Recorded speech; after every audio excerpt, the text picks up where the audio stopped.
சிவனுக்கும் அரிகர புத்திரனாகவே வந்து உதித்த தருமன் ஞான சாஸ்தாக்கள் யார் யாரெல்லாம் வந்து பிறந்தார் தெரியுமா? சாஸ்தா பிறந்தது பங்குனி மாதம் புதன்கிழமை உத்திர நட்சத்திர தந்து பிறந்தார். அவர் பிறந்த கிரகம் என்ன தெரியுமா? பங்குனி மாதம் புதனது உத்திரம். ஐயா பங்குனி மாதம் புதனது உத்திரம். நல்ல பௌர்ணமி பஞ்சமி கடகரத்தனத்தில் இங்கிதமாகவே அமிர்த யோகத்தில் ஆதிக்கும் சிவனுக்கும் பிள்ளையாய் பிறந்தார். அவர் கையில் பிறந்தவர்க்கு கையனார் என்றும் அவர் ஆதியிலே உள்ளவர்க்கு ஐயனார் என்றும் சாமி ஐயனார் ஐயனார் ஹரிஹர சுதன் ஐயனார் ஐயனார் ஐயனார் சபரிமலை ஐயனார் ஐயனார் ஐயனார் அச்சங்கோவில் ஐயனார் சாமி ஐயனார் ஐயனார் அது ஆரியங்காவ் ஐயனார் ஐயனார் ஐயனார் குலத்து புல ஐயனார் ஐயனுக்கும் ஐயனாக ஐயனார் ஐயனார் துரைமுத்து ஐயனார் ஐயனார் ஐயனார் ஏம்புலிங்க சாஸ்தாவா ஐயனார் ஐயனார் அவன் கற்குவேல் ஐயனார் ஐயனுக்கும் ஐயனாக அருவஞான சாஸ்தாவாக சுவாமி பிறந்தாரே சங்கடங்கள் தீர்த்திடவே சாஸ்தா பிறந்தாரே ஐயன் வந்து பிறந்தார் என்று அமர்ந்திருக்கும் தாய்மார்கள் உங்களோட வாயாலே ஒரு குலவ போடுங்கம்மா முக்க முக்க மூணு தேரம் குலவ போடுங்கம்மா இன்னும் ஒரு குலவ இப்படி பொம்பளை இருக்கையில எல்லாரும் சேர்ந்து குலவு போட்டாங்க. அது மாரியம்மா வாசலுக்கு வந்துட்டு குலவு போடாம இருந்தா என்ன அர்த்தம்? எல்லாத்துக்கும் போட தெரிஞ்சாதான் போட்டிருப்போம்ல. அது எப்படி குலவு போட தெரியாம தாய்மார்கள் இருப்பாங்களா? ஒரு சில பேருக்கு தெரியும், ஒரு சில பேருக்கு தெரியாது. அதெல்லாம் எல்லாருக்கும் குலவு போட தெரியும். கூட்டத்துல குலவு போடுறதுக்கு வெக்கமா இருக்கு. அப்படியா? பிறகு குலவு போட வெக்கவே படக்கூடாது. வெக்கமே படக்கூடாது. எந்த ஆலயத்திலையுமே எவ்வளவுதான் பெரிய நிகழ்ச்சி இருந்தாலும் குலவு போட்டா தான் ஆத்தாலே வருவா. அதனால நீங்க குலவைய போடுங்க. போடுங்க தாய போடுங்கம்மா ஒரு குலவை. பொன்னான மணி குலவை. முக்க மூணு தேரம் குலவை போடுங்கம்மா. பொன்னான பூநூல பொன்பவித்த நாவடம்மா. வெள்ளியான பூநூல வெங்கலத்த நாவடம்மா. தங்கத்தால பூநூல தனி வயிற தாவடம்மா. ஆடப்பட குதிரைப்பட ஐயங்காட்சி வேப்படையா முன்படையா மின்படையா கண்டியலும் பெரும்படையா ஆடப்பு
சிவபெருமான் என்னையா ஈரேழு 14 உலகத்தை இறைவன் படைத்து படைத்து 224 புவனங்களையும் ஆண்டவன் படைத்தார்.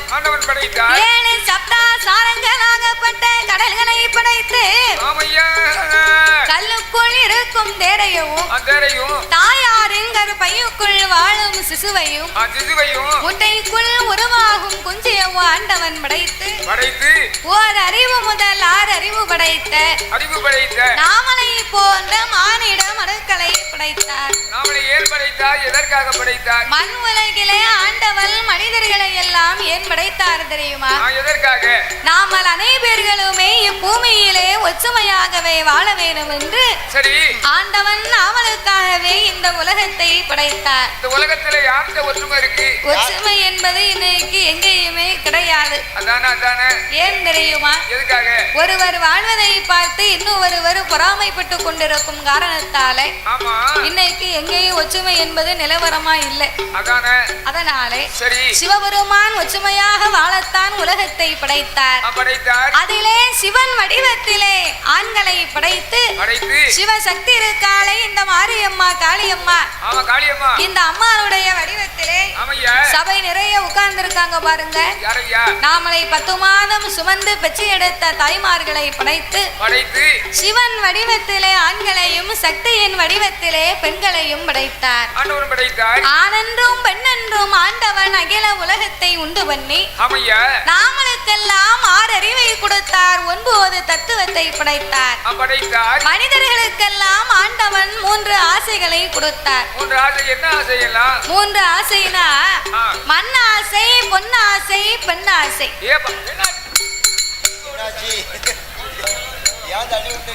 பெண்ணாசைன்ன உடனே அவரை தூக்கி அந்த பக்கம் போடுது. அப்படி 60 வயசுல தாத்தா இப்படி கீழே விழுந்தாருன்னா 20 வயசுல இவர் என்ன சேட்டையெல்லாம் பண்ணி இருப்பாரு. 33 வயசு தானே ஆகுது. எவ்வளவு? 33. ஆமா, நாளைக்கு பிறகு 33. மண்ணாசை, பொன்னாசை, பெண்ணாசைனா மண்ணாசைனா என்ன தெரியுமா? ஒரு மனிதராகப்பட்டவருக்கு அண்ணன் தம்பி இருக்கிறாங்க அப்படின்னா அவங்களுக்கு அவ அப்பா போகிறதுக்கு முன்னால அவ நிலத்தை 2 பங்கா பிரிச்சு குறுக்க ஒரு வரப்பு போட்டு உனக்கு மேல் பக்கம் தம்பிக்கு கீழ் பக்கம் தான் அப்படின்னு பிரிச்சு கொடுத்திருப்பாரு. இவங்க 2 பேரும் பாடுபட்டு சாப்பிடட்டோம்னு இவ ஐயா போனதுக்கு பிறகு இவங்க 2 பேரும் என்ன செய்வாங்க தெரியுமா? அண்ணன் இருக்காரு அண்ணன், அவர் காலையில வயக்காட்டுக்கு போனாருன்னா காலையில வயக்காட்டுக்கு போய் தம்பி வாராரா வரலையான்னு அப்படியே லேசா பாப்பாரு. பார்த்துட்டு வரப்ப மேற்கிருந்து லேசா கிழக்க தள்ளுவாரு. சரி, மறுபடியும் சாயங்காலம் தம்பி வயக்காட்டுக்கு அவர் முறைக்கு போனாருன்னா இவர் அண்ணன் வாராரான்னு லேசா அப்படி பாப்பாரு. அண்ணன் இல்லாத நேரம் பார்த்து தம்பி லேசா அங்கிருந்து இங்க கிழக்க தள்ளுவாரு. அப்போ 2 பேரும் மாறி மாறி இப்படியே வரப்ப சிவனா என்ன ஆகும்? வரப்பே இல்லாம போயிருமா? வரப்பே இருக்காது. பிறகு என்ன ஆகும் தெரியுமா? 2 பேர் இடமும் தெரியாம ஒரு நாள் 2 பேரும் சண்டை போட்டு அதே இடத்துல உருண்டு பிறண்டு கோர்ட்டு கேஸ்னு போயிடும். கோர்ட்டுக்கு செலவு பண்ணதுக்கு ரூபா பத்தாது. 2 பேருமே 2 பேர் இடத்தையும் வித்துருவான். அப்பதான் அறிவு வருமா? உண்டான இடத்துல நம்ம பாடுபட்டு சாப்பிட்டுருக்கலாமே, இந்த இடமும்லாம் போச்சு அப்படின்னு அன்னைக்கு தான் அவர் நினைச்சு பார்ப்பார். அப்ப அதைத்தான் மண்ண ஆசை என்பார்கள். அவர் கொடுத்த இடத்துல பாடுபட்டு இருந்தா இதெல்லாம் தேவையா? தேவையில்லை. அது மாதிரி நீங்க அந்த காலத்து வீட்டையும் பாருங்க, இப்ப உள்ள வீட்டையும் பாருங்க. அப்ப உள்ள வீட்டுகளை பார்த்தா 3 படி கீழே இறங்கி மறுபடியும் உள்ள போறது மாதிரி இருக்கும். அப்ப உள்ள வீடு தலை குனிஞ்சு 3 படி இறங்கி வீட்டுக்குள்ள போற மாதிரி இருக்கும். இப்ப வீட்டு கட்டிட்டு வாசப்படியை பார்த்தா முதப்படி இங்க இருந்தா தலைவாசல் அங்க இருக்கு. ஆமா, ஒரு தெருவை மூட்டோட இழுத்து கட்டினா தான் உங்களுக்கு மனசே நிறையுது. எதுக்கு? எல்லாம் அந்த இடத்துக்கு ஆசைப்பட்டு இவ்வளவு பிரச்சனையும் நடக்கு. அப்ப இதைத்தான் மண்ண ஆசை என்பார்கள். 2வது ஆசை பொண்ணு ஆசை. பொண்ணு ஆசைனா என்ன தெரியுமா? நான் இருக்காங்க பாரு நம்ம தாய்மார்கள். இப்ப நம்ம மாரியம்மா கோயிலுக்கு சாமி கும்பிட வாராங்கன்னு வை, வாரவங்க முதல்ல சாமியை கும்பிட போவாங்க. சாமியை கும்பிட போனாலும் இந்த கண்ணு முதல்ல எங்க போகும் தெரியுமா? அம்மா என்ன பட்டு சேலை கட்டி இருக்கா? அம்மா என்ன கலர்ல கட்டியிருக்கான்னு முதல்ல சேலைய பாப்பாங்க. ரெண்டாவது சரி அம்மா என்ன நகை போட்டிருக்கா அதானே, அவளை எப்படி அலங்காரம் பண்ணி இருக்காங்க அப்படின்னு அவ போட்டிருக்க நகையை பார்த்துட்டு வீட்டுக்கார ஐயா கிட்ட வந்து சொல்லுவா, இங்க பாருங்க மாரியம்மாவுக்கு கழுத்துல இருந்த அடி வயத்து வரைக்கும் கல்லால் செயின் அள்ளி போட்டிருக்காங்க. அதே மாதிரி எனக்கு அடுத்த வருஷத்துல நீர் ஒண்ணு வாங்கி தரணும். அப்படி தரலன்னு வையும் அடுத்த வருஷம் நான் திருவிழாவுக்கே வரமாட்டேன், அப்புறம் உமக்கு தான் கேவலம் அப்படின்னு பேசுவாங்க. அப்போ இதைத்தான் பொண்ணு ஆசை என்பார்கள். மூன்றாவது ஆசை ரொம்ப முக்கியமான ஆசை. யாருக்கும் இருக்காத ஆசை, எவருக்கும் நிகட்டாத ஆசை, அதான் பெண் ஆசைன்னு இருக்கான். உலகத்திலே பெரிய ஆசை. அதை சொன்ன உடனே அவளை தூக்கி தூர போட்டுடுது தாத்தாவை. ஆமா ஆசைன்னு சொன்ன உடனே இந்த மாதிரி வருது. என்ன ஆசைனா கப்பல்ல பொண்ணு வருதுன்னா எனக்கு ஒண்ணு எங்க அப்பனுக்கு ஒண்ணும் பானா, எங்க சித்தப்பனுக்கு ஒண்ணு, அது கூட மாமாவுக்கு வேற மண்டையில முடியலையே நீ எல்லாம் பொண்ணு கேட்கலாமாயா? ஓ மண்டையில முடியல, இதுல உங்க மாமாவுக்கு வேற, அவருக்கு ஒத்த முடியல. ஆனா பிறந்தவங்களை ஆண்ட அனுபவித்து அவர் மையானத்துல கொண்டு அவரை கட்டையில வச்சாலும் அந்த கட்டை தீ பிடிச்சு எரியும் போது சாம்பல் அப்படியே காத்துல பறக்குமா. அப்ப இந்த சாம்பல் சொல்லுமா, என் பொண்டாட்டியை விட்டு போறேனே, என் பொண்டாட்டியை விட்டு போறேன்னு சொல்லிக்கிட்டே போகுமா, அப்படியே பறக்கும். ஆமா செத்தாலும் கூட அந்த பெண் ஆசை விடாதான், விடவே விடாது. ஆமா அந்த அளவுக்கு ஆண்டவன் படைச்சிருக்காரு. அதே மாதிரி படைத்திருக்கிறார். அப்ப இந்த மூன்று ஆசைகளை முக்கண்ண நாமளுக்கு கொடுத்து எண்சான் உடம்பை கொடுத்தார், ஒரே ஒரு சான் மட்டும் இந்த வயத்தை கொடுத்திருக்காரு. ஒரு சான் வயிறு தான் கொடுத்திருக்காரு. ஒரு சான் வயிறுன்னு லேசா நினைக்க கூடாது. என்ன ஒரு சான் வயத்தை கொடுத்ததுக்கு தான் நம்ம உலகத்துல இந்த பாடுபடுதோ. எனக்கெல்லாம் கூட ஒரு சான் கொடுத்திருந்தா இன்னொரு 10 இட்லி சாப்பிட்டுருப்பேன். அதனால 10 இட்லியை குறைச்சிட்டேன். ஏற்கனவே உனக்கு பொங்கி முடியல, இதுல 10 இட்லி கூட வேற. நானும் இட்லியை தின்னு வாங்க எனக்கு வயிறு மேலே வர மாட்டேங்குது. அதாவது தாளக்காரத்துக்கு மாத்திரம் வயிறு இப்படி இருக்கு. அது ஒண்ணுமில்ல, இந்த நாய் வயிறு சொல்லுவாங்க பாத்திருக்கியா? இதை சொல்லிருக்க வேண்டாம். நாய் தெருவுல எத்தனை தெருவுல சாப்பிட்டாலும் நாய்க்கு வயிறு அப்படியே தான் இருக்கும், மேல எந்திக்கவே எந்திக்காது. அப்படியா? அது மாதிரி உன் வயிறு. என் வயிறு நான் வயிறு சரிதானே? அப்ப எண்சான் உடம்பை கொடுத்தார் ஆண்டவன், நாமளுக்கு ஒரே ஒரு சான் மட்டும் வயத்தை கொடுத்தார். இந்த ஒரு சான் வயத்தை கொடுத்ததுக்கு இரவன்னும் பாராம பகலன்னும் பாராம சனிக்கிழமையோ ஞாயிற்றுக்கிழமையோ ஊரை விட்டு ஊரு, நாடு விட்டு நாடு, மாவட்டம் விட்டு மாவட்டம், எந்த ஊருக்கு கூப்பிட்டாலும் நம்ம வேலைக்கு போறோம். எல்லாம் எதுக்கு? எல்லாம் 2 இட்லிக்கு தான் இந்த பாடு. இட்லியும் சாப்பிடுவேன், துட்டு வாங்கிட்டு போயிருவேன். வேற எதுக்கு? ஒரு சாணு வயிறு லேசா சொல்லக்கூடாது. இந்த ஒரு சாணு வயிற்றுக்கு காலையில் எந்தியோட மூஞ்சி கழுவுன உடனே சரி 2 கிளாஸ் காப்பி. ஆமா காலையில் 8:30 மணிக்கு சரி 10-14 இட்லி. ஆமா மதியம் 1 மணிக்கு சரி 2 வகை கூட்டு ரசம் மோரோட 2 தட்டு சாப்பாடு. சாயந்தரம் 3 மணிக்கு காப்பி, நைட் 8 மணிக்கு ஆயிட்டு சப்பாத்தி. ஒரே ஓப்பியா குடிச்சுக்கிட்டு இருந்தா உனக்கு சுகர் ஏறிடும். ஏற்கனவே 450 மேல போயிட்டு. ஆமா ஆமா அதனால சரி ஒரு சாணு வயிற்று நினைக்க கூடாது, எதை போட்டாலும் அத்து போகுது. அப்ப ஒரு சாணு வயத்துக்கே நம்ம இந்த பாடுபட்டோம்னா கூட ஒரு சாணு நமக்கு வயத்தை கொடுத்தா நமக்கு என்ன பாடு? உலகத்துல விளையக்கூடிய பொருட்கள் காணாது. அதற்காகத்தான் ஆண்டவே நம்மளை இப்படித்தான் படைக்கணும்னு உலகத்திலே சரியா படைத்திருக்கிறார். அப்படியாகவே படைத்த உலகத்திலே மரம் செடி கொடி அப்படியாகவே படைத்த உலகத்தை ஆண்டவள் மரம் செடி கொடி பயிர் புல் பூண்டு இலை தாவரங்களோடு ஆடு மாடு கன்றுகாடைகள் அதனையும் படைத்தார். எறும்பு யானை முதல் என்ன உண்ணாத மனுக்கு 84 லட்சம் கோடி சிவராசிகளை படைத்து இவ்வுலகத்தை படைத்தால் மட்டும் போராது, என்ன செய்ய வேண்டும்? பட்டினி இல்லாமலே படியிழக்க வேணும் என்று ஆண்டவன் எவ்விதமாகவே படியிழந்து வருகின்றார். நாளை நல்ல தினை எடுத்து நாளை நல்ல தினை எடுத்து நாளை நல்ல தினை எடுத்து அவர் நாடு எங்கும் படி அளந்தார், அவர் நாடு எங்கும் படி அளந்தார்.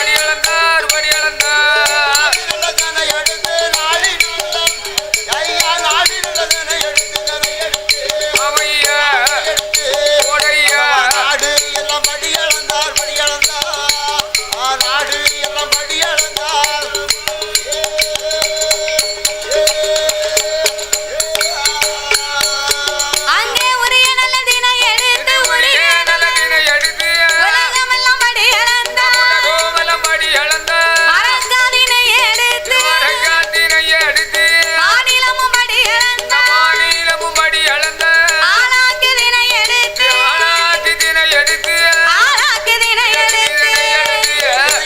தினை எடுத்து அவர் அகிலமெல்லாம் மடி அளந்தார் அவர் அகிலமெல்லாம் மடி அளந்தார்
பலியிழந்த ஆண்டவனுக்கு பாலும் பழமும் கொடுத்தாளாம் அந்த பார்வதா தேவி.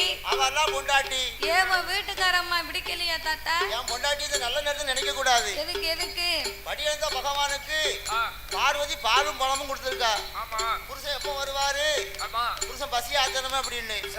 இப்ப நான் வெளிப்பாட்டு படிச்சு வீட்டுக்கு போனோம்னா என் பொண்டாட்டி வாசல்ல சட்டாப்பையோட நிக்கா. ஆச்சி சட்டாப்பையோட நிக்கான்னு அதுக்கு ஒரு காரணம் இருக்கு. என்ன காரணம்? நீ வெளிப்பாட்டு படிச்சு வீட்டுக்கு போய் நான் கொடுத்த ரூபாய ஆச்சி கையில கொடுத்தேன்னு வையே. கொடுத்தோம்னா ஆச்சி ரூபாய வாங்கி மடியில வச்சுக்கிட்டு கையில வச்சிருக்கா பத்தி அந்த சட்டாப்பை. சட்டாப்பைய கொண்டு நல்ல உனக்கு 2 தோசையை சுட்டு கொடுப்பா.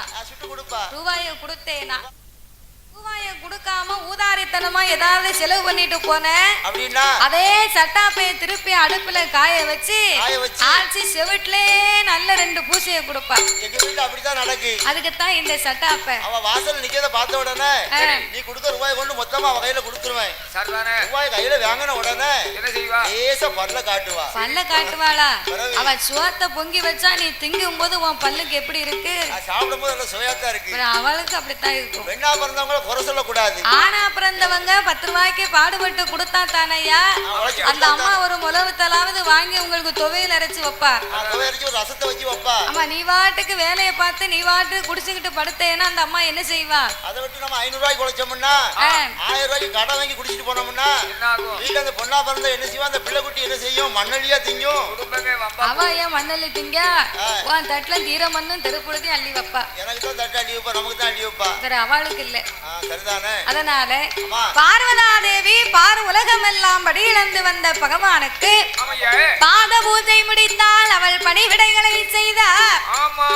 கலைத்த பகவானுக்கு கலைப்பாறை கொடுத்து இழைத்து வந்த ஈசனுக்கு இலைப்பாறு கொடுத்து கலைப்பாறு இலைப்பாறு இருபேர்களுமே கைலாசத்திலே குழுவிருந்து வருகிறார்கள்.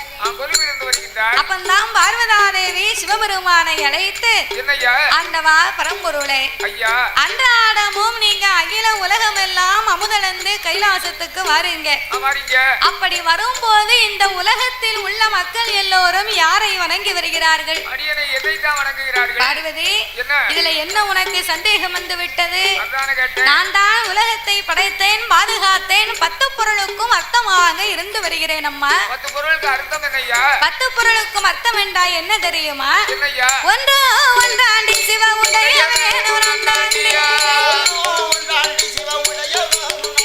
தாய, ஒன்று ஒன்றாண்டி உடைய தாய, 2 2ஆண்டி சிவ ஈஸ்வரன்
நான் தான், இருளும் நான் தான், ஒளியும் நான் தான், பூமியும் நான் தான், பூகம்பமும் நான் தானம்மா. 8 திசையும் 16 கோணங்களும் ஆண்டவனாக இருக்கும் போது என் மீது உனக்கு என்னடி சந்தேகம் வந்து விட்டது? ஆண்டவா பரம்பொருளே, 10 பொருளுக்கும் அர்த்தமாக இருக்கக்கூடிய தாங்கள் உலகத்துக்கே கடவுளாக இருந்து கொண்டு எனக்கு தெரியாமல் யாரோ 2 பேர்களை நீங்கள் வணங்கி வருகின்றீர்கள். அவங்க 2 பேரும் யாரு?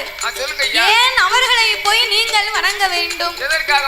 பார்வதி, இந்த மக்களுக்கெல்லாம் இரவும் பகலும் வர வேண்டும் என்று சொன்னா யாரால முடியும்?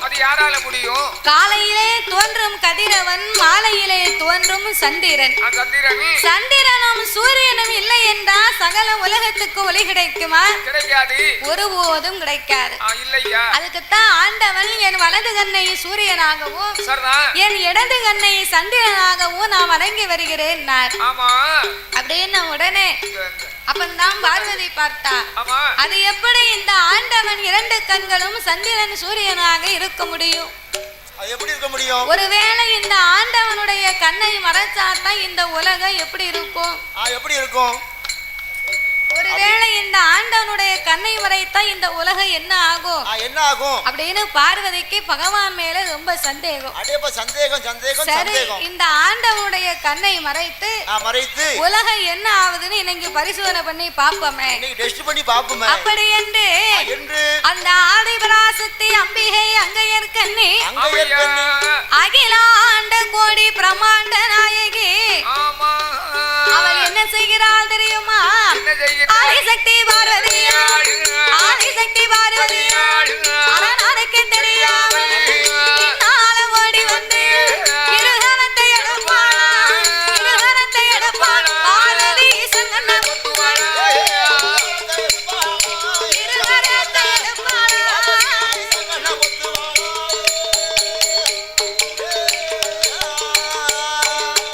சாமி பகவான் கண்ண வத்தும் பகவான் கண்ண வத்தும் உலக இருளா, ஈசன் கண்ண வத்தும் உலகம் இருளா, கடவுள் கண்ண வத்தும்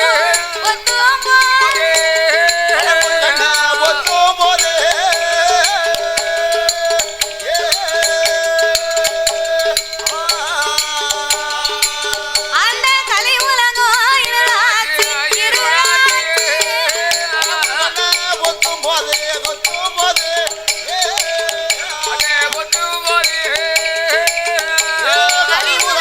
இருளாச்சு,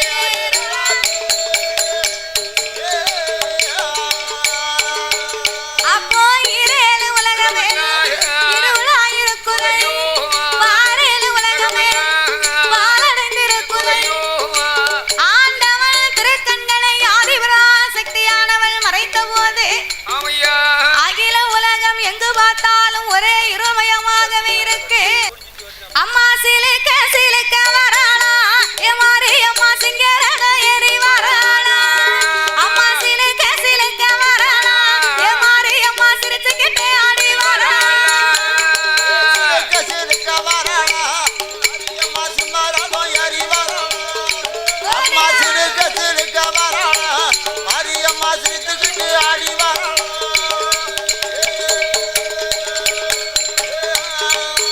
நாய பம்பை உடுக்கை கொண்ட பார்வதிய மாரியம்மா, அம்மா பம்பை உடுக்கை கொண்ட பார்வதிய மாரியம்மா, எங்கே இருக்கையம்மா இப்பொழுதே வந்திடம்மா சிலுக்க அண்ணா சிலுக்க இதை சிலுக்க சிலுக்க வராளா, எங்காலியம்மா சிரிச்சுக்கிட்டே ஆடி வராளா.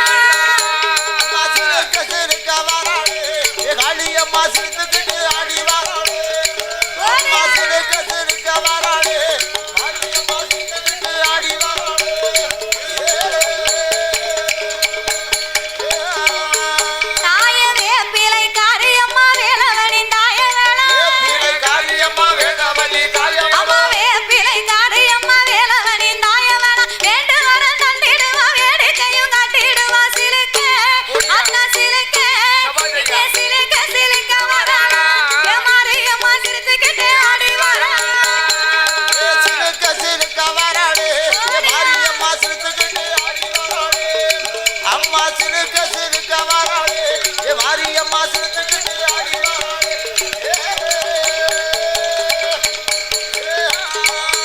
தாய மஞ்சள் பட்டாட கட்டி மைதீட்டி பட்டு வச்சு பட்டாட கட்டி மைதீட்டி போட்டு அம்மா மஞ்சள் பட்டாட கட்டி மைதீட்டி பட்டு வச்சு மஞ்சள் முகத்தழகி மல்லிகைப்பூ வாசக்காரி சிலுக்க அண்ணா சிலுக்க சிலுக்க சிலுக்க வராளா மாரியம்மா சிரிச்சுக்கிட்டு ஆடி வராளா சிலுக்க சிலுக்க வராளே மாரியம்மா சிரிச்சுக்கிட்டு ஆடி வராளே அம்மா சிலுக்க சிலுக்க வராளே மாரியம்மா சிரிச்சுக்கிட்டு ஆடி வராளே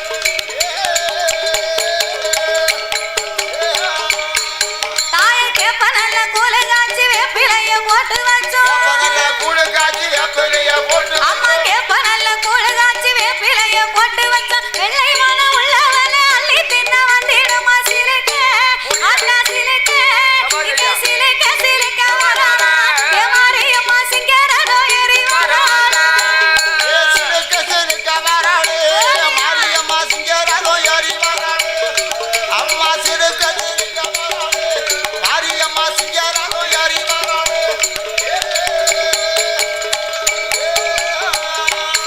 தாய போடுங்கம்மா ஒரு குலவ பொன்னான மணி குலவ அம்மா ஒரு குலவ பொன்னான மணிக்குல ஏம்மா போடுங்கம்மா ஒரு குலவ பொன்னான மணி குலவ குலவ தட்ட ஆட்டக்காரி கோவிலுக்கு வராளம்மா சிலுக்க அண்ணா சிலுக்க இங்க சிலுக்க சிலுக்க வராளா மாரியம்மா சிரிச்சுக்கிட்டு ஆடி வராளா சிலுக்க சிலுக்க வராளே மாரியம்மா சிலுத்துக்கிட்டு ஆடி வராளே ஆமா சிலுக்க சிலுக்க வராளே மாரியம்மா சிம்மரதோ ஏறி வராளே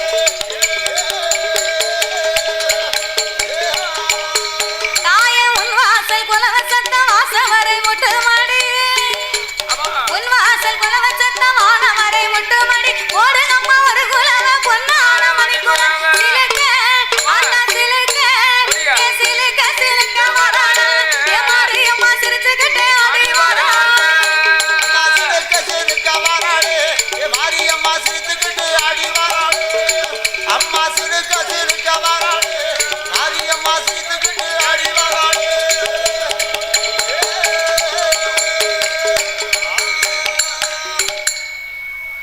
சாமி தொட்ட கதை குறைகள் பாட குறைகள் பாட தொட்ட கதை குறைகள் பாட தொட்டி கணவனை யாருள் புரிவார் படித்த கதை குறைகள் பாட பாட கணவனை யாருள் புரிவார் சொன்ன கதை குறைகள் பாட நாங்கள் குறைகள் பாட சொல்கே சாரம் தருவார் எல்லாம் சொல்கே சாரம் தருவார்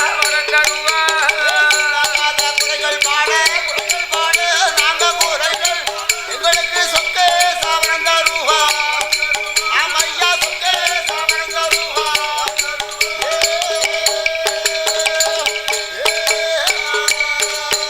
சாமியாடி நல்லி கையிலே அந்த ஆண்டவன் தான் சிவபெருமான் அவள் பாரதிக்கு முன்னால் ஆதி பராசக்தியாகப்பட்ட அந்த பார்வதா தேவி பார்வதியானவள் சிவபெருமானுடைய திருக்கண்களை மறைத்த போது அகில உலகம் எங்கு பார்த்தாலும் ஒரே இருள்மயமாகவே இருக்க உலகமே இருட்டா இருந்தா நம்மளால எந்த வேலையும் பார்க்க முடியுமா ஐயா? ஒரு வேலையும் பார்க்க முடியாது. நம்ம வீட்டுல கொஞ்ச நேரம் கரண்ட் இல்லாம நம்மளால இருக்க முடியுமா? கரண்ட வச்சுதானே கதையா இருக்க முடியாது. ஏன் இருக்க முடியாதுன்னு? ஏன் இருக்க முடியாதா?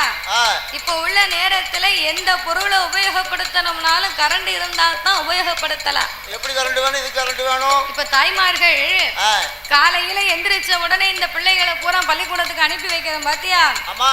அதுக்காக வேண்டி சரி ராத்திரி நேரத்துல இந்த மாவு பாக்கெட் வாங்கி ஃப்ரிட்ஜ்ல வச்சிருப்பா. ஆமா, மாவு பாக்கெட் வாங்கி ஃப்ரிட்ஜ்ல வச்சிருப்பா. மாவு பாக்கெட் வாங்கி ஃப்ரிட்ஜ்ல வச்சிருக்கான்னா என்ன? அப்ப உள்ளவங்க பூரா ஆட்டு உரல்ல அன்னைக்கு மாவாட்டி மறுநாளே பூராத்தையும் சுட்டு சாப்பிட்டுருவாங்க. சாப்பிடுவாங்க. வேணும்னா அப்புறம் மறுபடியும் மாவு ஆட்டிக்கிடுவாங்க. ஆமா. ஆனா இப்போ அப்படி கிடையாது. இப்போ எப்படி? இப்போ ஒரு வாரம் ஆனாலும் அந்த ஃப்ரிட்ஜ்ல தான் இருக்கு. அங்கதான் இருக்கு. 10 நாள் ஆனாலும் அதே ஃப்ரிட்ஜ்ல தான் இருக்கு இந்த மாவு. அங்கதான் ஃப்ரிட்ஜ்ல தான் இருக்கு. மாவு இருந்தாலும் பரவாயில்ல. எங்க ஆச்சி வீட்டுக்கு போனோம்னா என்ன செய்வா ஆச்சி? இட்லியை தூக்கி ஒரு வாரமா ஃப்ரிட்ஜ்லயே வச்சிருக்கா. அட சண்டால பாதவத்தி. இட்லியை தூக்கி ஒரு வாரமா ஃப்ரிட்ஜ்ல வச்சு நம்ம இட்லி வேணும் அப்படின்னா அதை எடுத்து மறுபடியும் கொப்பரையில வச்சு சூடு பண்ணி எங்களுக்கெல்லாம் கொடுக்கா. ஆமா அப்படிதான் கொடுப்பாங்க. அப்புறம் என்ன செய்ய முடியும்? ஃப்ரிட்ஜ் வரை நம்ம எதுக்கு வச்சிருக்கோம்? இந்த ஃப்ரிட்ஜ் வந்த நாளில இருந்து இது ஒரு கேடா போச்சு. ஆமா காய்கறி வாங்கி ஃப்ரிட்ஜுக்குள்ள தான் வைக்கும். முட்டை வாங்கி ஃப்ரிட்ஜுக்குள்ள தான் வைக்கும். ஆமா பழ வகைகள் வாங்கி ஃப்ரிட்ஜுக்குள்ள தான் வைக்கும். ஆமா அப்ப இட்லி அவிச்சு ஃப்ரிட்ஜ்ல வைக்க போய் தப்பே கிடையாது. இல்ல அது மட்டுமாயா ஃப்ரிட்ஜ்ல இருக்கு? வீட்ல என்னென்ன பொருள் இருக்கோ அது பூரா ஃப்ரிட்ஜ்ல தான் இருக்கு. அது பூரா ஃப்ரிட்ஜ்ல தான் இருக்கு. அது ஃப்ரிட்ஜ் மாதிரி இல்ல. பீரோவுல மாதிரி இருக்கு. பீரோவுல மாதிரி இருக்கு. Dress எடுத்தா ஃப்ரிட்ஜ்ல. சரிதானே? நெயில் பாலிஷ் வாங்குனா ஃப்ரிட்ஜ்ல. ஆமா ஏதாவது மேக்கப் பொருள் வாங்குனா ஃப்ரிட்ஜ்ல. ஆமா என்ன பண்ட பலகாரம் வாங்குனாலும் ஃப்ரிட்ஜ்ல. ஃப்ரிட்ஜ்ல. அது என்னத்துக்கு ஆகும்? ஃப்ரிட்ஜ்ல எல்லாம் வச்சாங்களா? சுண்டல் அவிச்சு சரி அந்த ஃப்ரிட்ஜுக்குள்ள வச்சா எப்படி இருக்கும்? அதுவும் அப்படிதான் இருக்கு. நல்லா தான் இருக்கு. கெட்டு போகும்ல? கெட்டு போகாது. ஃப்ரிட்ஜ்ல கெட்டு போகாது. சரி போட்டோம். ஆமா நாங்க 4 நாள் வச்சு சாப்பிட்டோம் சுண்டல. எல்லா வீட்லயும் அந்த கதை தான். அப்ப இந்த அம்மா மாவு பாக்கெட் வாங்கி ஃப்ரிட்ஜ்ல வச்சு காலையில எந்திரிச்ச உடனே இட்லியை சுட்டு தோசையை அவிச்சு. எந்த ஊர்ல? எங்க ஊர்ல அப்படித்தான் சாப்பிடுவோம். இட்லியை சுடணும் தோசையை அவிக்கணும். ரொம்ப லட்சண கழுதையா இருக்கும். அப்படி அவிச்சு ஆச்சிக்கு 4 நாளைக்கு கொடுத்து பாரு. ஆச்சி என்ன மாதிரி தன்னை போல வீங்கிடுவா. நீ யாருக்குனே கனமா இருக்க? உங்க ஆச்சி உனக்கு மேல கனமா இருக்கா? அப்படியா? இந்த இட்லி தோசையும் கொடுத்தோம்னு போய் வாசல் இடிச்சு தான் விடணும். அப்போ இந்த இட்லிக்கும் தோசைக்கு சட்னி வைக்கணும் பாத்தியா? இந்த அம்மா தேங்காவை சில்லு போட்டு தேங்காவை மிக்ஸி ஜார்ல அள்ளி போட்டிருப்பா. அம்மி இருந்தா சில பேர் அம்மியில அரைச்சி குழம்பு வச்சாங்க. இப்ப அம்மியும் கிடையாது, ஆட்டு உரலும் கிடையாது, திருகலும் கிடையாது.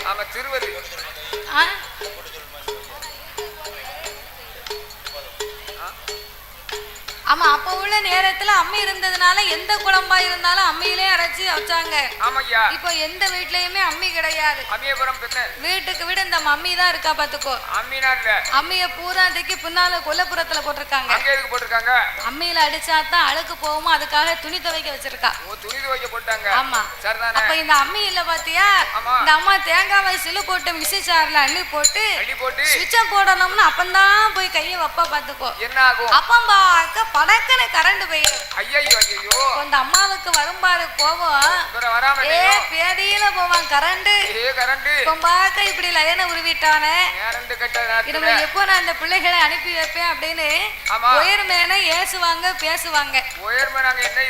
அவர் எங்க இருந்து மேல இருந்து தூங்கிக்கிட்டு இருக்காரு நமக்கு தெரியுமா?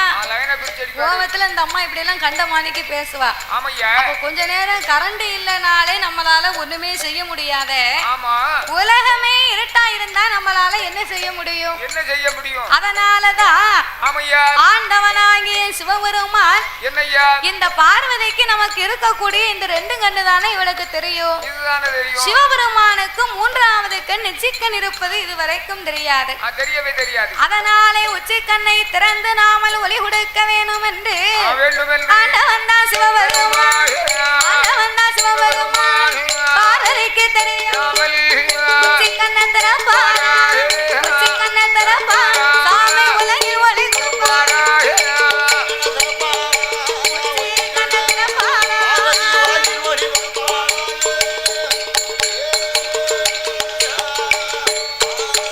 அவரோ உச்சிக்கண்ணை திறந்தவும் உச்சிக்கண்ணை திறந்தவும் உலகமெல்லாம் ஒளியா.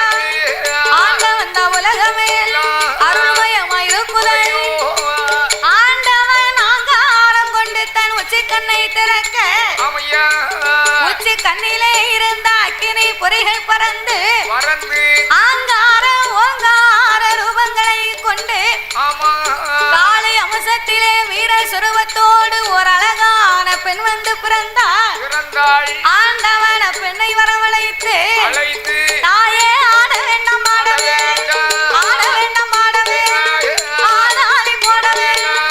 உச்சி கண்ணை பிறந்ததா, கண்ணி பிறந்ததா, தாயே உச்சினி மகாளியம்மோ, தாயே உச்சினி மகாளியம்மோ.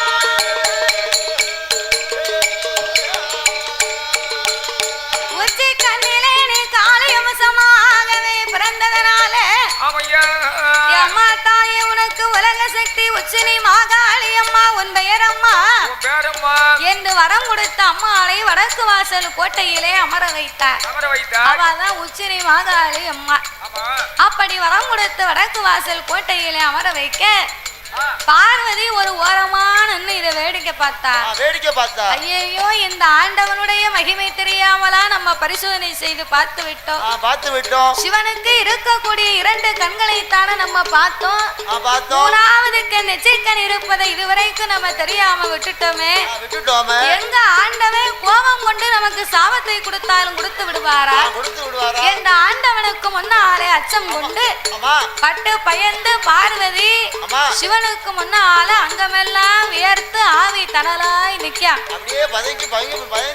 ஏன்னா இவர் தவறு பண்ணுனா பார்த்தேடா, இவர் தவறு பண்ணனால பயத்தினால பார்வதி அங்கமெல்லாம் வியர்த்து நிற்கும் போது இந்த பார்வதியின் வியர்வையே ஒரு காட்டாத்து வெள்ளமா கரை உருண்டு நிக்கி.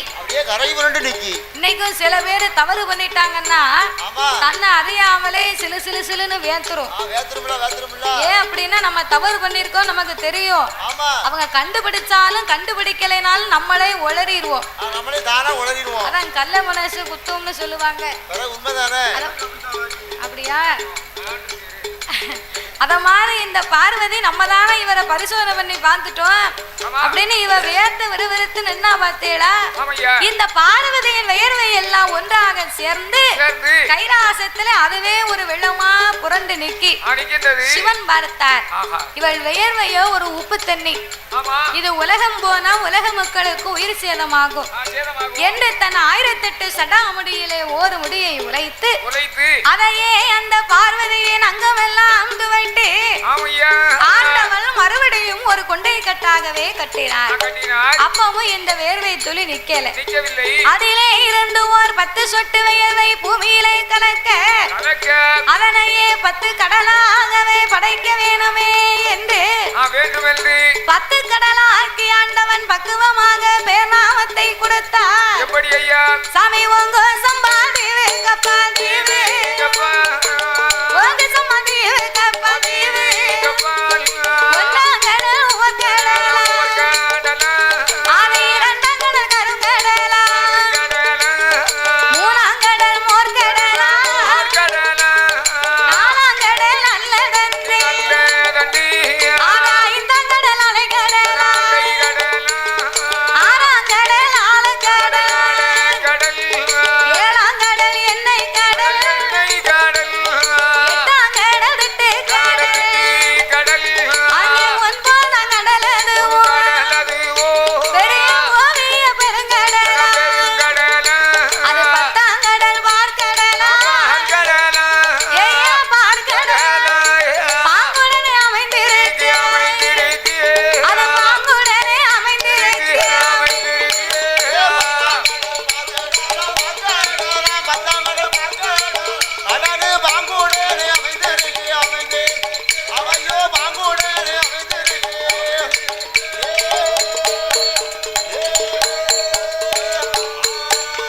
அது 10ஆம் கடல் பார்க்கடல் அந்த பார்க்கடலுக்கு அப்பால் ஒரு பளிங்கு வண்ண பாறை உண்டு. அந்த பளிங்கு வண்ண பாறை படர்ந்ததொரு ஆலமரம். அந்த ஆலமரம் அடியது ஏயா காற்றடித்து மணல் குமி ஒரு கரையா குத்தி வளர்ந்திரு அது ஓங்கி வளர்ந்த ஊரு அதற்கு 1000 வாசல் உண்டு. அது தங்க புத்தா வெள்ளி புத்தா அது தானாக வளர்ந்த புத்தா மாணிக்க புத்ததீரா மாணிக்க புத்ததீரா அங்க யாரெல்லாம் வாழ்ந்துவார்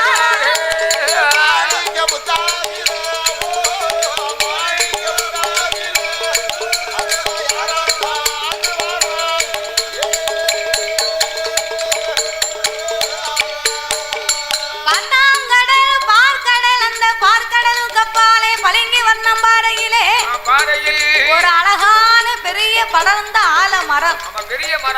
அந்த ஆலமரத்தின் அடியிலே காச்சடித்து மணல் குமித்து கரையான் புத்து ஒண்ணு வளர்ந்திருக்க ஓங்கி வளர்ந்த புத்து 1000 வாசல் உண்டு.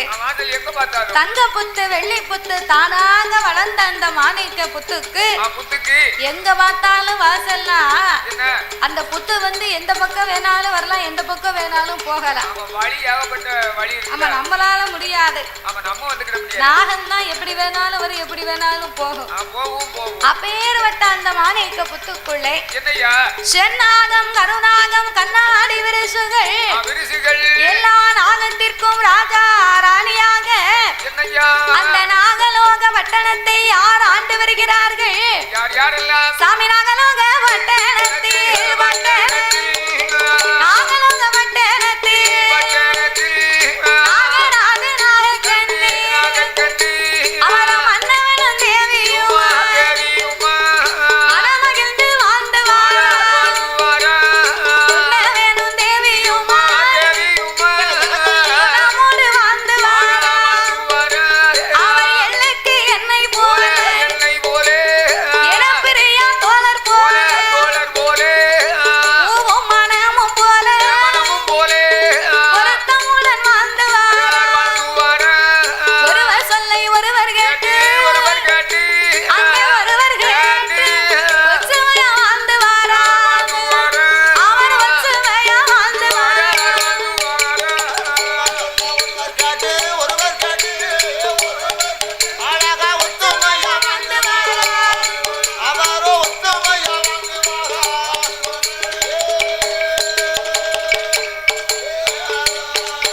அவர் ஒருவர் சொல்லை ஒருவர் ஒற்றுமையா வாழ்ந்து வாழ்ந்து வரும் நாகமுடி ராஜனே நாகக்கன்னி வெண்கொடி அவர்கள் இரு பேர்களுக்கு மண்ணிற்கு மனையிருக்கு மண்ணால குறைவும் பொன்னிருக்கு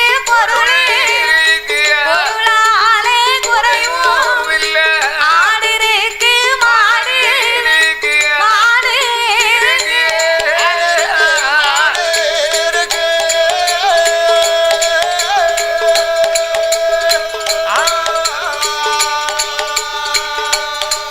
அவருக்கு அடுக்கு மேத்தை வீடு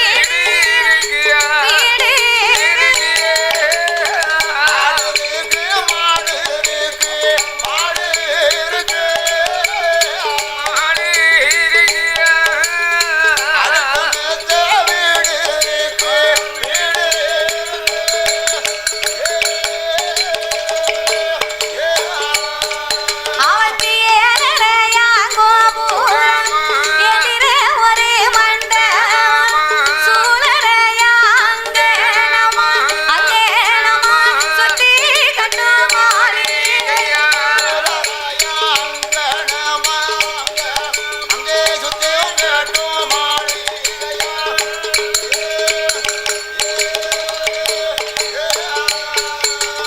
நாகலோக பட்டணத்திலே என் நாகராஜனும் நாகக்கன்னியும் மனித தலையோடு நாக உடலோடு தெய்வத்தின் அம்சமாகவே இரு பேர்களுமே வாழ்ந்து வருகிறார்கள். இரு பேர்களும் ஒருவர் சொல்லை ஒருவர் கேட்டு ஒற்றுமையாகவே வாழ்ந்து வருகிறார்கள். ஆமா, கணவன் சொன்னா மனைவி கேட்பாங்க, மனைவி சொன்னா கணவன் கேட்பாங்க. ஒருவர் சொல்லை ஒருவர் கேட்டு விட்டு கொடுத்து வாழ்ந்து வந்தார்கள். விட்டு கொடுப்பவன் கெட்டு போக மாட்டான், அதேதான் கெட்டு போறவன் நினைக்க விட்டு கொடுக்க மாட்டான். நீ சொன்ன மாதிரி அந்த காலத்துல உள்ள பெண்கள் எல்லாம் விட்டு கொடுத்து வாழ்ந்தாங்க. ஆமா, இப்ப உள்ளவங்க அப்படியா இருக்காங்க? இப்ப என்ன செய்தாங்க? இப்ப உள்ளவங்க பூரா கழுத்துல கிடக்குது வித்து வித்து கொடுக்க வேண்டி இருக்கு. வேற என்ன செய்ய முடியும்? வேலைக்கு வழங்காதவனுக்கு வாக்கப்பட்டா வேற வித்து தான் கொடுக்கணும். விட்டு கொடுக்கணும்னா வித்து கொடுத்து வாழ வேண்டி இருக்கு. செலவுக்கு வேணும்னா வேலைக்கு போகணும். சும்மா வெள்ளை வேட்டி பண்டாரமா டிப் டாப்பா மேல நிமித்துக்கிட்டு அலைஞ்சா ரூபாய் கிடைக்குமா? வேலைக்கு போனா மேலலாம் குத்தி கொடையுது. அப்போ ஒரு முளம் கயத்தை போட்டு தான் தொங்கணும். ஒரு முளம் கயத்தை போட்டு தான் தொங்கணும். கயத்தை போட்டு போனா வேலைக்கு போனா மேலெல்லாம் குத்துதான். சும்மா உட்கார்ந்தே சாப்பிட்டா அப்புறம் உனக்கு யார் சோறு கொடுப்பா? அவங்கள எதுக்கு வந்துட்டு நல்லா பீடிச்சு போடணும்னு சொல்லி நாங்க ரவுண்ட்ல வருவோம். நீங்க நல்லா வீடு சுத்தி அதுக்கு அடிக்கடி வாங்கி போட்டு கணவருக்கு காப்பாற்றணும். ஆமா, அதுக்கு தானே எங்களை எல்லாம் பெத்து போட்டிருக்காங்க. உங்களுக்கு உழைச்சு போடணும்னு. நீ நினைக்கிறது மாதிரி நான் சொன்னதுதான் வழி. அதேதான் நாங்க நாட்டுக்கு வைக்கணும். நாகராஜன் நாகக்கண்ணி அப்படி கிடையாது. இல்ல இல்ல, ஒருவர் சொல்லி ஒருவர் கேட்டு இருவேர்களுமே ஒற்றுமையாகவே வாழ்ந்து வருகிறார்கள். வாழ்ந்து வரக்கூடிய இருவேர்களுக்கும் மண்ணால் குறைவு இருக்கா இல்ல, மனையாள் தாழ்வு இருக்கா அதுவும் இல்ல, பொன்னால் குறைவு இல்லை, பொருளால் தாழ்வு இல்லை. ஆடோ மாடோ அடுக்குமெத்தை வீடோ பொண்ணோ பொருளோ பொக்கிஷங்களோ சொத்து சுகங்கள் ஏகபோக வசதி ஏராளமான சொத்து.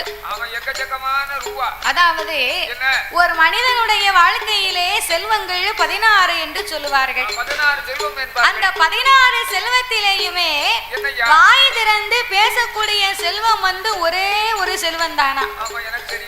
நம்ம வீட்டுல பீரோவில் நிறைய கட்டுக்கட்டா பணம் காசு நோட்டு இருந்தாலும் அந்த பணம் நம்மளை அம்மா அப்பான்னு அழைக்குமா? அழைக்கவே அழைக்காது, ஒருபோதும் அழைக்காது.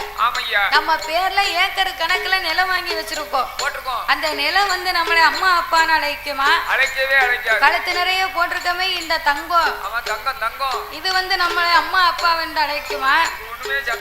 இவை மூன்றுமே உயிரச்ச உணர்வச்ச வெறும் பொருள். ஆனால் நம்மளை அம்மா அப்பா வென்ற அன்போடு அழைக்க வேண்டுமானால் செல்வத்திலே சிறந்த செல்வமே பிள்ளை செல்வம் தான். சொத்துக்கெல்லாம் பெரிய சொத்து அதுதான் குழந்தை சொத்து என்பார்கள்.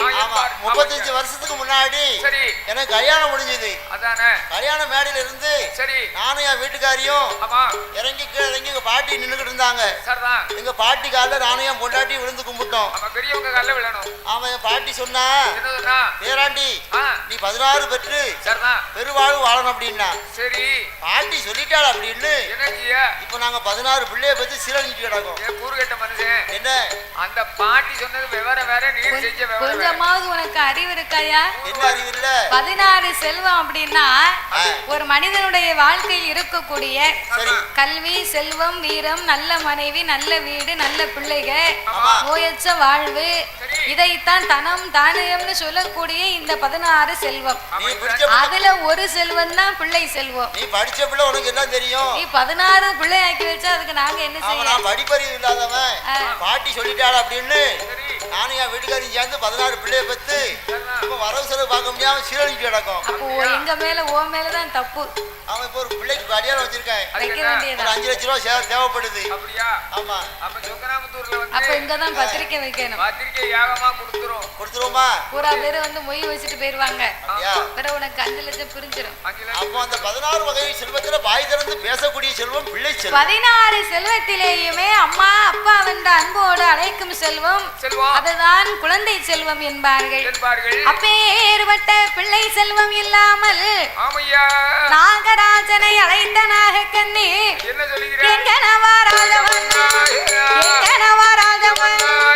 எனக்கு வைத்த பிராணனாக நாகக்கண்ணி 30 வயதாகி உயிரிழக்க பிள்ளை 40 வயதாகி நாடாள பிள்ளை 50 வயதாகி 50 வயதாகி நானும் இல்லை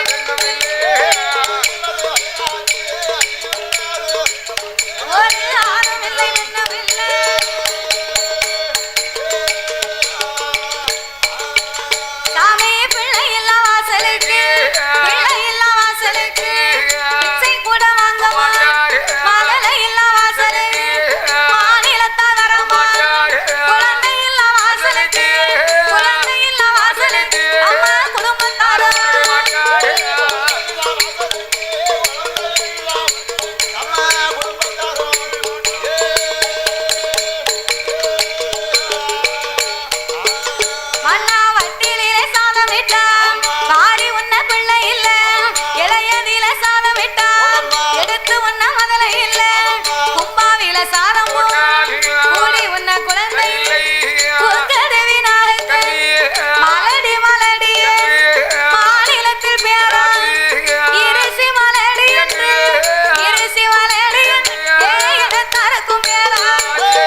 கொட்டியதோ சாமி வட்டிக்கு வட்டி வாங்கி வட்டிக்கு வட்டி வாங்கி பாவி வாங்கி உண்ட தோசை உண்டா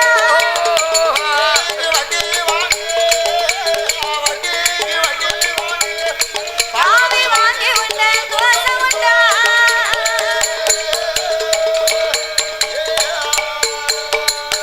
ஆவை அடித்தேனால் அற கொடுமை செய்வேனா மன்னா வைத்தாருடைய அடைக்கலத்தை பாவி வைரறிய செய்தேனா ஓட்ட நாளை மரக்கால் கொண்டு யாருக்கு நாம் ஓட்ட அளந்திருப்பனா இல்ல பிச்சைக்கு வந்தவங்களை பிறகு வாங்கன்னு சொல்லி இருப்பனா ஓட்ட நாளை மரக்கா போட்டு போட்டு அளந்தனா அப்படின்னா என்ன தெரியுமா அந்த காலத்துல வந்து அந்த காலம் வயக்காட்டுக்கு வேலைக்கு போறாங்கன்னா அவங்களுக்கு வந்து துட்டு கிடையாது சும்மா வேலை பார்ப்பாங்க சும்மா நீ போவியா வேலைக்கு எப்படி வேலை பார்ப்பாங்க துட்டு கிடையாதுன்னா காட்டுல வேலைக்கு போறவங்களுக்கு வேலை பார்க்கிற கூலியாக அந்த காட்டில் என்ன பயிரை அறுவடை செய்கிறார்களோ நெல்லா இருந்தா நெல்லு சோளம்னா சோளம் எள்ளுனா எள்ளு கடலைனா கடலை கேப்பனா கேப்ப நீ கேப்ப ஆமா அது மட்டுமா என்ன பயிரை அறுவடை பண்ணாலும் அந்த பயிரை 2 கொத்து 3 கொத்து அளந்து போடுதம்னு பேசியிருப்பாங்க வேலைக்கு முன்னால அப்போ பேசினபடி இவங்க எல்லாம் வேலையை பார்த்துட்டு சாயங்காலம் 6 மணிக்கு அவங்க வரிசையில நின்று அவங்க பெட்டியில நெல்லை வாங்குவாங்க ஆமா அப்ப கொத்து கணக்கு இந்த அளந்து போடுத கூலியை வாங்கும் போது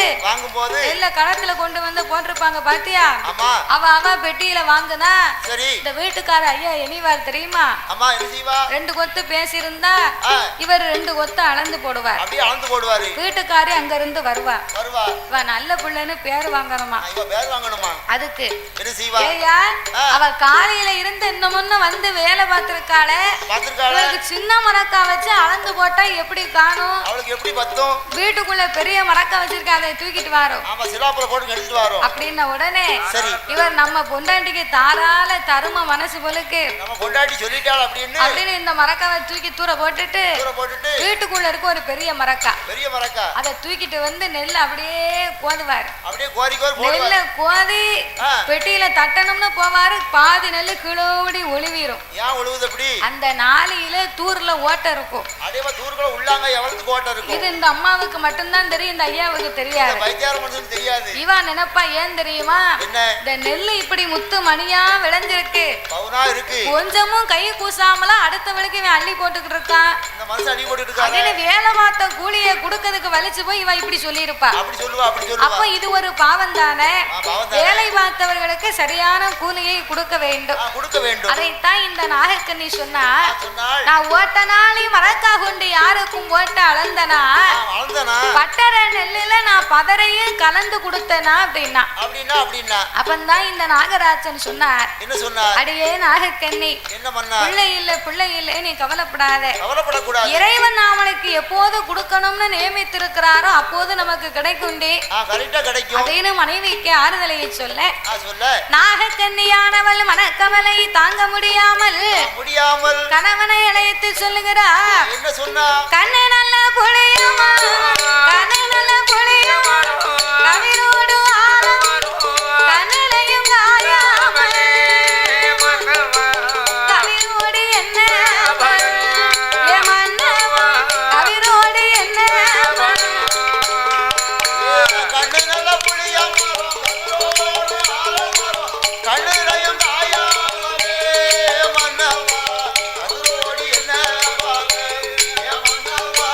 கதிரோடி என்ன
போய்விட்டேன்.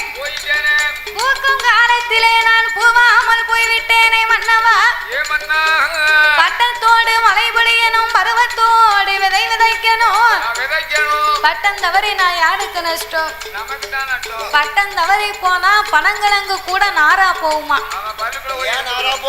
10 நாள் 20 நாள் கூட ஆகி போச்சுன்னா அது சாப்பாட்டுக்கு நல்லா இருக்குமா? அதிக மாசம் போட்டோம்னா பனங்கொட்டையை முளைக்க போட்டோம்னா மார்கழி முடிஞ்சு தை பொங்கல் அன்னைக்கு கிழங்கு பிடுங்கலாம். எப்ப போடணும்? அப்பிய மாசம் முதல்ல போடணும். மார்கழி மாசம் கடைசியா சரி தை பிறக்க அந்த கிழங்க பிடுங்கணும். தை மாசி வரைக்கும் பிடிக்கலாம், பங்குனி வரைக்கும் கூட பிடுங்கலாம்.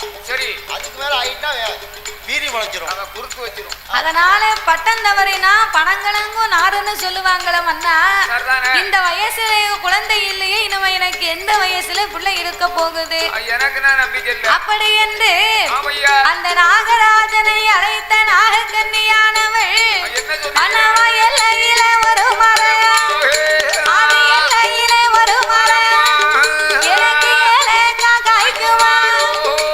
நான் ஏழைக்கா காயா ஏனத்திலையும் தாழ்வான். எனக்கு வாசலில ஒரு மரம், அது வன்னிக்கா காய்க்குமா? நான் வன்னிக்கா காயா ஏவலி ஒரு கொண்டாழ்வான். என் முச்சத்திலே ஒரு மரம், பாவிக்கு முத்து முத்தா காய்க்குமா? நான் முத்து முத்தா காயா, நான் முத்து முத்தா காயா என் குலத்திலையும் தாழ்வான்.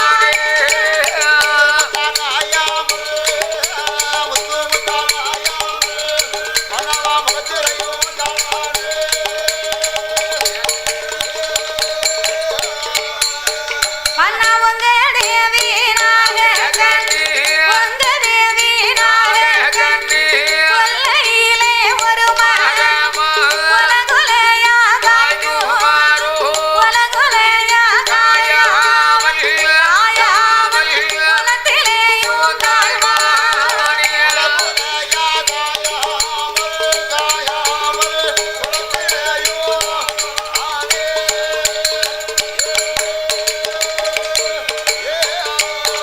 சாமி இதனால இதுவரை எனக்கு ஏன் மன்னா பிள்ளையே? வெள்ளரிக்கா தோட்டத்தில் விளையாட பிள்ளையே, ஏன் கத்தரிக்கா தோட்டத்தில் எனக்கு காய் விரிக்க பிள்ளையே, ஒரு பூசணிக்கா தோட்டத்தில் பூசணிக்கா தோட்டத்தில் பாவிக்கு பூ பறிக்க பிறந்தை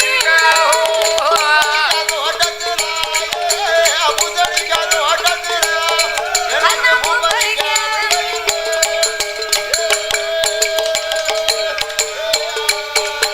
மன்னா பெண்ணாக பிறக்கலாம், ஒரு பிள்ளை ஒன்று எல்லாம் பூமியிலே வாழலாம். நாத்தாங்கரைக்கு போனால் அண்ணா வர மலடியில், குளத்தாங்கரைக்கு போனால் குழந்தை இல்லை என்று சொல். ஏ மன்னா என் நாகராஜா, நாத்தாங்கரைக்கு போன அண்ணா வர மலடிங்கிறா, குளத்தாங்கரைக்கு போனா என்னை குழந்தை இல்லாதவள் என்று பேசுகிறார்கள்.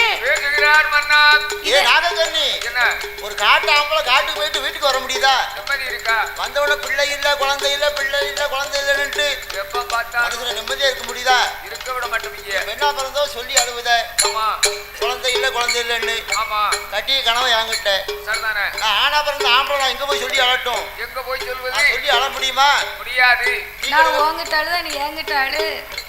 டீ கடையில போய் இருந்துகிட்டு காலைல 5 மணிக்கு டீ கடையில போய் உட்காந்துக்கிட்டு ஒண்ணுக்கு 2 டீயை குடிச்சிட்டு அங்க பக்கத்துல டீ குடிச்சிட்டு ஆளுங்க கிட்ட என்ன அண்ணாச்சி ஐயோ எனக்கு குழந்தை இல்ல இல்ல எனக்கு பிள்ளை இல்ல ரொம்ப சந்தோஷம் அப்படி சொல்ல முடியுமா?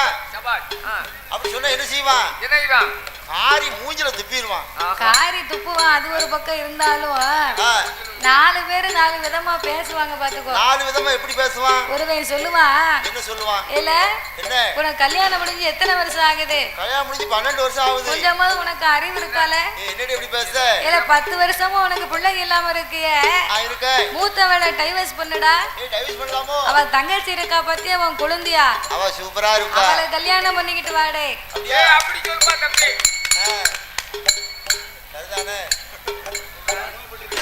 ஆமா வேண்டியதான் சேண்டியலுக்கு கெட்டு கிடக்க கேட்டுல 8 கோட்டை சிறுபானியா என்னமோ சொன்ன கதையில எலியில் அவங்க கேட்டுச்சா சபையில இருக்க இருப்புக்கு ஆட்சி ஒருத்தையே வீட்டுல சமாளிக்க முடியல அவருக்கு 2வது வேற ஒரு ஆசையா ஆடு ஆடு ஒரு வயசு இருக்கு அதுவும் இல்ல வேற என்ன உனக்கு தேவைப்படுது? சரி